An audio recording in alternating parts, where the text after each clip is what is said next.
Ahora que una oscuridad se cierne sobre mi ser en tal veraniega época, he visto necesario profundizar sobre un arcano concreto de la baraja del tarot en el que me siento representado o en el que me identifico de alguna manera últimamente, la torre, también conocida en ocasiones como la torre de la destrucción.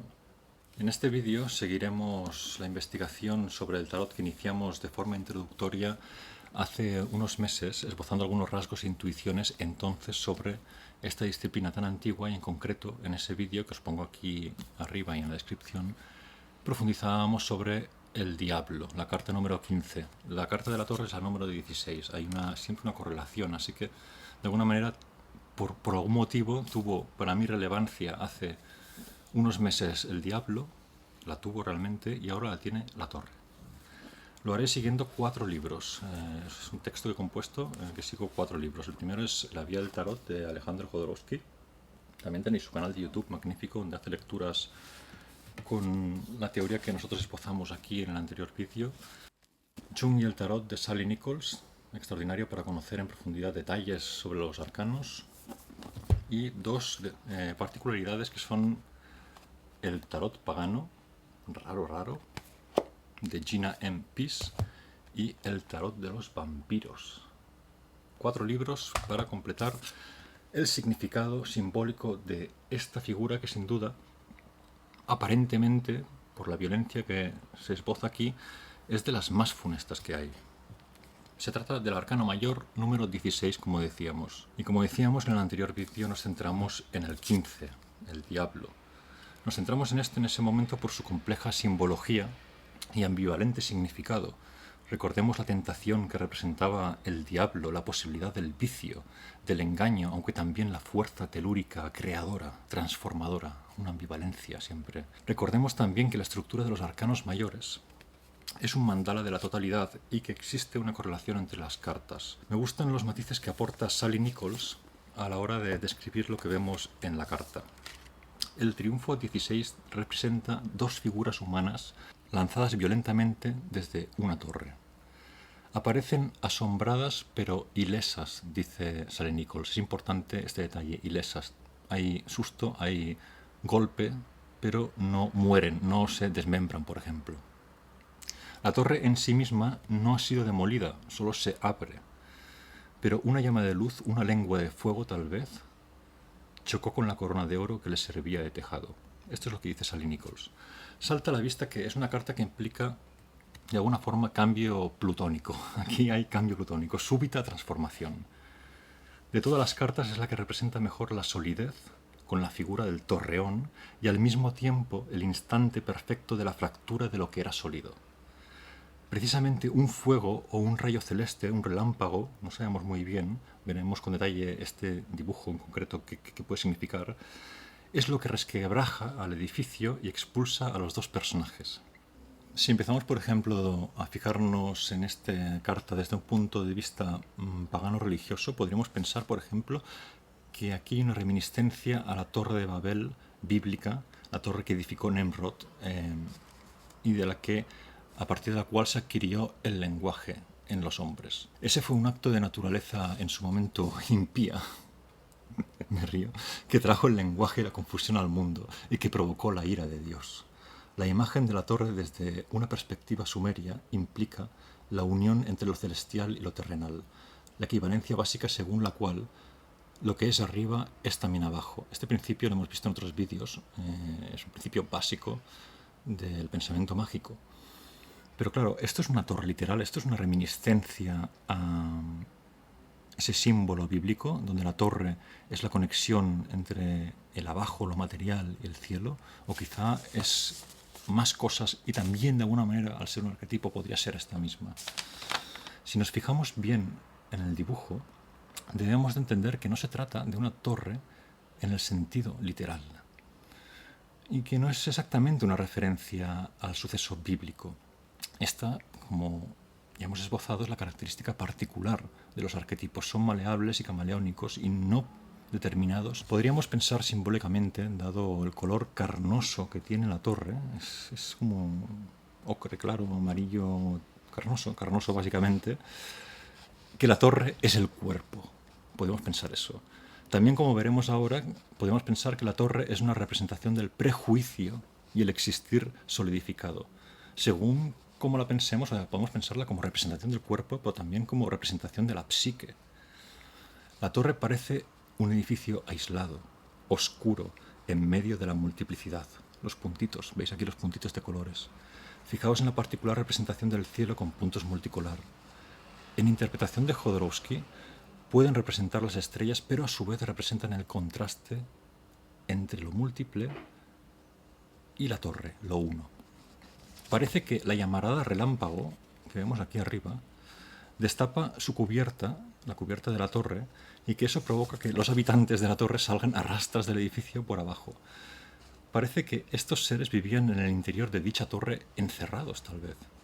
Una torre, por cierto, a la que en versiones anteriores no se le había dibujado una puerta. Aquí sí, esta es la versión de Jodorowsky, tenemos una puerta verde y este individuo sale de la puerta. En otras versiones no hay puerta. Jodorowsky señala respecto de esto que en antiguos grabados alquímicos la torre sí tenía puerta en general cuando se representaba, así como 3 o 7 escalones para acceder a ella y una luna, símbolo de la receptividad, en la propia puerta. Aquí tenemos una especie de figura, sí, la luna, aquí, como boca arriba. Y hay cosas que a medida que se nos explican, de golpe aparecen en el dibujo. Yo la luna esta no la había visto hasta hace un mes cuando empecé a mirar esta carta. Y hace años que miro el tarot, no me había fijado, ni siquiera me había fijado, de hecho, en la puerta. Pensaba que no había puerta. Es una cosa muy particular del tarot, esto como se profundiza en una sola figura infinitamente. Creo que en cualquier cosa se puede hacer. Respecto al rayo, los poderes mágicos de este rayo se nos muestran en la lluvia de bolas multicolores, que recuerda a las que usan los malabaristas. Indican que, pase lo que pase, el suceso relatado es milagroso y ha sido organizado por un alto mago. Dice Sally Nichols, en el libro de Jung y el Tarot, que parece indicar el relámpago que, a pesar de las apariencias de destrucción, la deidad sigue comprometida con los dos desgraciados. ¿Por qué?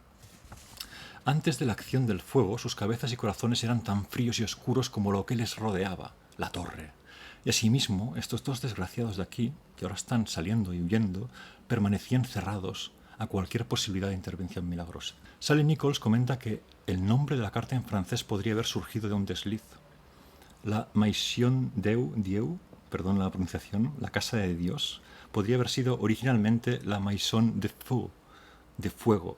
Desde esta perspectiva podríamos pensar que las dos figuras han sido liberadas más que expulsadas de la torre, aunque en mis lecturas siempre tiendo a ver más la expulsión que la liberación. Veréis cuando os hagáis tiradas que optaréis por un significado u otro intuitivamente según se amolde un poco a lo que está ocurriendo.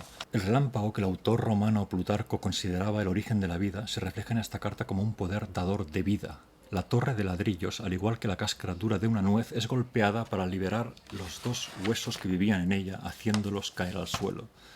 De una forma abstracta, la torre puede representar una convicción o certeza que habíamos adquirido, un prejuicio en el que nos habíamos enrocado, y el relámpago-fuego representaría la fuerza que nos libera y que nos permite cambiar de posición. Esta liberación mágica repentina, sin embargo, es plutónica. Como en la acción del diablo hay un cierto grado de destrucción, caos en estas transformaciones. O sea, podría estar representando la idea de que tenemos una convicción muy firme, como la Tierra es plana. Es plana. Y de pronto aparece una persona que nos demuestra ipso facto en el momento que la Tierra no es plana. Nuestro convencimiento entraría en crisis dentro del arquetipo de la torre. O sea, un relámpago, un fuego nos iluminaría, nos destrozaría por dentro, pero de alguna manera nos está diciendo algo. Esta persona, cuando nos dice que la Tierra no es plana, nos está transformando hacia un nivel de entendimiento superior, porque efectivamente entre plana y no plana seguramente es más no plana que plana. La cuestión es que ocurre algo que cambia tu impresión sobre el mundo de modo radical. O también ocurre un suceso que te cambia la perspectiva, te cambia tu situación vital. Esto es la torre. De hecho, venimos definiendo este mismo relámpago como fuego relámpago por la particular representación como emplumada, amable, emplumada, que hace el extraordinario autor del Tarot de Marsella. Fijaos además en que una de las llamaradas es casi, según Jodorowsky, un feto más que una llamarada. Esto es a propósito, Aquí hay muchas cosas que han sido pensadas a propósito y podría ser.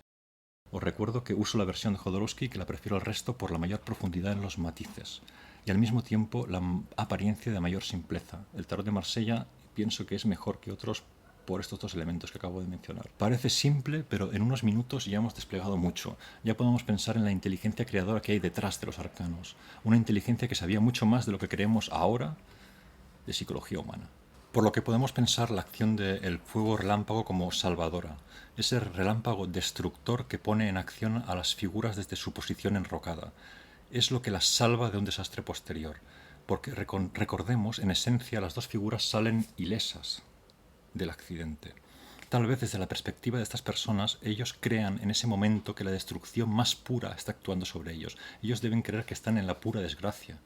Experimentan el golpe, pero todavía no pueden ver la iluminación que está detrás de ellos en el inconsciente. Es importante, por otro lado, el número 16. Como el 4, el 7, el 10 y el 13 es número mágico, que representa el fin de una fase de desarrollo y el principio de una nueva etapa. Si nos fijamos en la progresión de las cartas, encontramos además una lógica muy interesante. En la carta 15, las dos figuras estaban desnudas y vinculadas, encadenadas al diablo, figura arlequinesca. Aquí van vestidas. No estamos en una situación tan primitiva de la consciencia. En aquella carta los sujetos desnudos miraban al diablo, entregados a él, pero estaban como medio vueltos hacia nosotros. Todavía no habían alcanzado la consciencia. En el siguiente paso, desde esa intuición de consciencia, construyen una torre, una creencia, un sistema de valores que creen cierto y que habitan. Las figuras prefieren vivir dentro de esos confines, limitados a exponerse a los problemas morales y a las lecciones diversas que hubieran encontrado. Un detalle magnífico son las manos de ambos sujetos, aquí abajo, que rozan sendas plantas. Plantas delicadas, pequeñas, incipientes, representan las nuevas posiciones para la consciencia. La torre puede estar representando un poco el tono dominante de nuestra época, donde predomina una incapacidad congénita, creo, incluso en los pensamientos más abarcadores, para pensar y aceptar la otredad, aquello que está fuera de la torre, de nuestro sistema de creencias. La torre de alguna manera nos invita a pensar en la naturaleza intrínsecamente contradictoria, paradójica del ser humano y de la realidad que al menos construimos con la mente, con el lenguaje. Cuestiones como la corrección política, la tendencia moralizante, ideologizadora y otros rasgos masivamente contemporáneos forman parte de la torre, cuyo destino es el resquebrajarse. Entrar en la consciencia implica aceptar las diferentes dimensiones de tal totalidad, sus contradicciones intrínsecas y cierta integración de los pensamientos, de los pares de opuestos. En la medida en que uno se encona en espejismos como el concepto, por ejemplo, de derecha o izquierda, es posible que se encuentre tarde o temprano en la situación de la torre, donde un relámpago cae y tiene que cambiar. En el poema La Torre, William Butler Yeats, retirado precisamente a una torre al final de su vida, dice: ¿qué debo hacer con este absurdo, oh corazón, triste corazón, esta caricatura, edad decrépita que me ha sido atada como el rabo de un perro? El poeta se lamenta prisionero de una construcción mental. En este caso, el sueño de la juventud perdida, esa es su torre. Obsesionado por él, está enclaustrado. El fuego relámpago podría aparecer para arrojarlo de golpe, si no la consciencia, sí al camino de la misma. Este fuego es el que posibilita que rompa el esquema. Es decir, que rompa esta especie de enlace fatídico que tiene con la idea solidificada de la juventud como algo mucho mejor que la vejez. En efecto, la carta del tarot número 17, si seguimos la progresión, es la estrella, donde vemos a una mujer que vacía el contenido de unos cántaros de agua. La imagen puede representar bien cómo dejamos ir el prejuicio y nos permitimos pensar con mayor amplitud. Una vez nos han golpeado con la nueva verdad que nos cambia, dejamos ir el pensamiento que no funciona ya. Lo que ha cambiado lo dejamos ir. No nos atamos al pasado. Vamos a ver ahora el significado de la torre en el tarot pagano. Aquí vemos el dibujo que se ha hecho. Curioso, una especie de fiesta orgiástica detrás y una mujer que es el personaje. El personaje de este libro es una bruja a la que seguimos en diferentes momentos. Tarot pagano, recuerdo, así que las imágenes son a veces, mira, una pantalla. Y dicen que nuestra bruja se da cuenta de que Dios es falso y que la cueva es corrupta. Esto le lleva a un completo resquebrajarse de sus creencias y ya deja de creer en los líderes que tenía. Se siente sola de una forma que nunca había sentido. Es decir, Ella estaba en un sitio en el que se creía integrada y de golpe descubre que esa sociedad, ese lugar, es falso y corrupto. El golpe de la torre y tiene que abandonarlo sola, expulsada. Es una interesante transposición, pero el arquetipo es el mismo. Por otro lado tenemos el tarot de los vampiros. Hay en esta colección, si no me equivoco, otros dos que no pude comprarme. Los tenía allí a mano, pero no tenía dinero y... Bueno, o sea, sí tenía dinero, pero no sé por qué no los compré. Fue un error, debería haberlos comprado porque están muy bien, los buscaré igualmente. Este es el autor de este, autora quizá, seguramente. Pues... Bárbara Moore. Aquí el dibujo de la torre es, pues sí, una torre. Y las dos figuras son como dos vampiros que vuelan. Curiosa.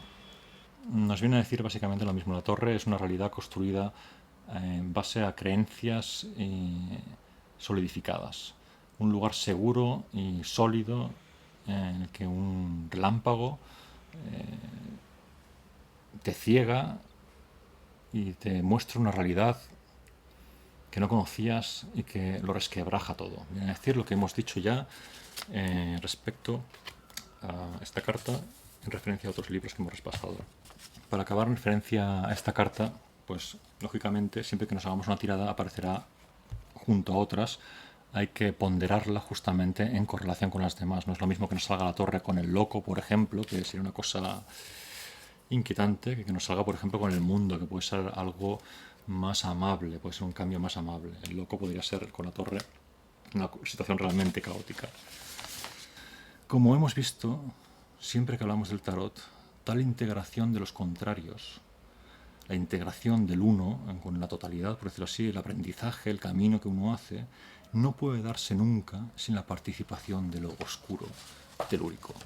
Y con esto os dejo con un final de vídeo un poco particular, que es Enrique Newjoy, amigo y hermano, reaccionando ante la carta del tarot de la torre. No lo había visto nunca, yo se lo he enseñado en el móvil y le he dicho, ¿qué opinas? Así al vuelo acerca de esta carta. Hace una reflexión así mientras tomábamos un café, y eso lo dejo como colofón a este vídeo en el que hemos profundizado en esta carta que para mí tenía un sentido, y haberla trabajado pues ha ampliado un poco mi conciencia y espero de alguna forma que también la vuestra. Os invito a suscribiros, a comentar. Os dejo con Newjoy.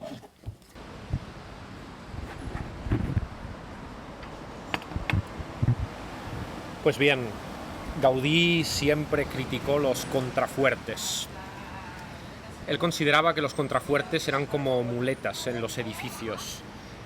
Y lo que representa la carta de la torre, de acuerdo con su versión de Marsella, lo que representa es una torre que se parece y mucho al Palau dels Comtes de Centelles, en que cada muro tiene debajo, como sostén del mismo, un contrafuerte en su propia base, una base que es más gruesa que la parte superior.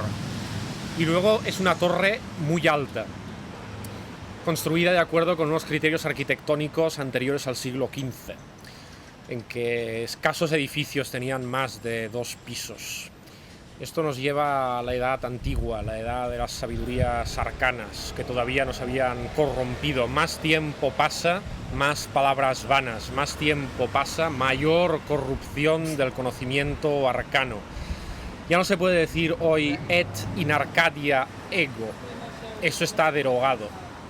Lo único que podemos hacer es acceder a través del forat del pany, el hueco de la cerradura, a estas imágenes intuitivas, alingüísticas, que nos pone de manifiesto, como mirando de muy muy lejos y sin catalejos, estas realidades que hemos dejado tan atrás, pero que sin embargo están en algún modo dentro de nuestro interior, a pesar de nosotros esforzarnos día tras día en ocultarnos a nosotros mismos.